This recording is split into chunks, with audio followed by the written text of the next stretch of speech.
کیا آپ جانتے ہیں ایک ایسا عمل ہے جو نہ مشکل ہے، نہ اس کے لیے پیسے خرچ ہوتے ہیں، نہ کسی خاص جگہ کی ضرورت ہے، لیکن یہی عمل انسان کے گناہوں کو مٹا دیتا ہے، دل کو سکون دے دیتا ہے اور انسان کو اللہ کے قریب کر دیتا ہے۔ اور حیرت کی بات یہ ہے، بہت سے مسلمان اس عظیم عمل کو بھول چکے ہیں۔ وہ عمل ہے اللہ کا ذکر۔ دل کو ہرا دینے والی بات۔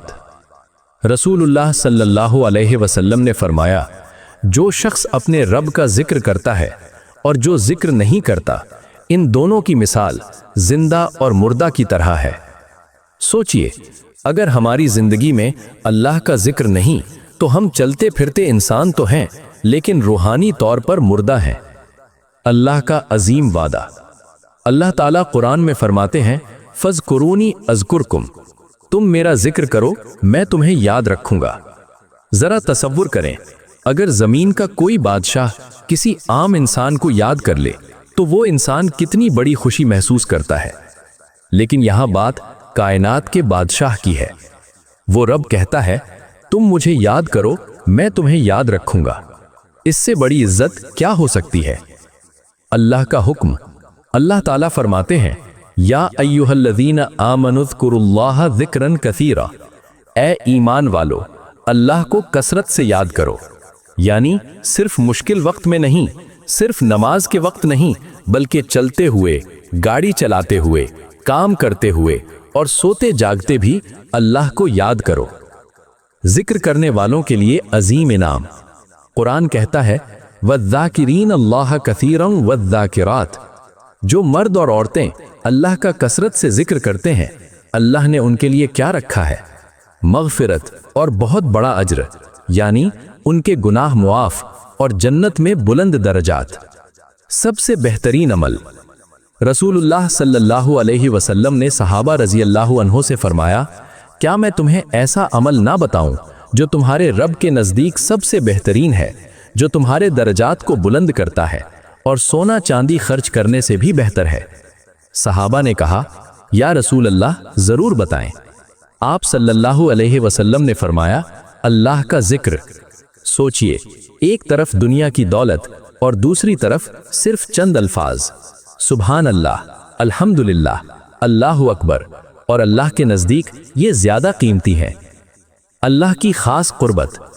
حدیث قدسی میں اللہ فرماتے ہیں، میں اپنے بندے کے ساتھ ہوتا ہوں جب وہ میرا ذکر کرتا ہے۔ اگر بندہ مجھے تنہائی میں یاد کرے تو میں بھی اسے یاد کرتا ہوں، اور اگر بندہ لوگوں میں میرا ذکر کرے تو میں اس کا ذکر فرشتوں کی مجلس میں کرتا ہوں۔ ذرا سوچئے، جب ہم اللہ کہتے ہیں تو آسمانوں میں ہمارا ذکر ہوتا ہے۔ ایک نصیحت جو زندگی بدل سکتی ہے۔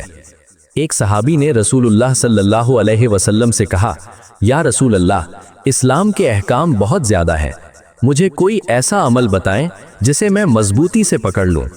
رسول اللہ صلی اللہ علیہ وسلم نے فرمایا، تمہاری زبان ہمیشہ اللہ کے ذکر سے تر رہنی چاہیے۔ یعنی اگر کوئی عمل ہے جو انسان کو اللہ کے قریب لے جا سکتا ہے، وہ ذکر ہے۔ ذکر سے خالی زندگی۔ رسول اللہ صلی اللہ علیہ وسلم نے فرمایا، جو لوگ کسی مجلس میں بیٹھیں اور وہاں اللہ کا ذکر نہ کریں اور نبی صلی اللہ علیہ وسلم پر درود نہ پڑھیں، وہ مجلس قیامت کے دن ان کے لیے حسرت بن جائے گی۔ اور ایک حدیث میں فرمایا، ایسے لوگ ایسے اٹھتے ہیں جیسے کسی گدھے کی مردار سے اٹھے ہوں، یعنی وہ مجلس روحانی طور پر مردہ تھی۔ دل کا سکون کہاں ہے؟ آج انسان کے پاس دولت ہے، گھر ہے، گاڑی ہے، لیکن سکون نہیں۔ کیوں؟ قرآن اس کا جواب دیتا ہے، الا بذکر اللہ تطمئن القلوب۔ یاد رکھو، دلوں کو سکون صرف اللہ کے ذکر سے ملتا ہے۔ آج سے اپنی زندگی بدلیں۔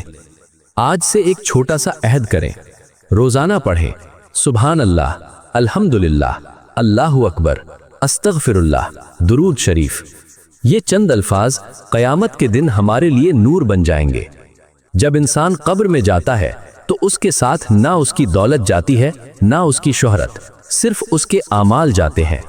شاید ہماری نجات انہی چند الفاظ میں چھپی ہو، سبحان اللہ، الحمدللہ، اللہ اکبر۔ اس لیے اپنی زبان کو اللہ کے ذکر سے تر رکھیں۔ اگر آپ چاہتے ہیں کہ ایسے ایمان بڑھانے والے پیغام مزید لوگوں تک پہنچیں تو ویڈیو کو لائک کریں، چینل نجات کی دعوت کو سبسکرائب کریں اور اس ویڈیو کو دوسروں تک ضرور پہنچائیں۔ شاید آپ کی شیئر کی ہوئی یہ ویڈیو کسی کی زندگی بدل دے۔ جزاکم اللہ خیرن۔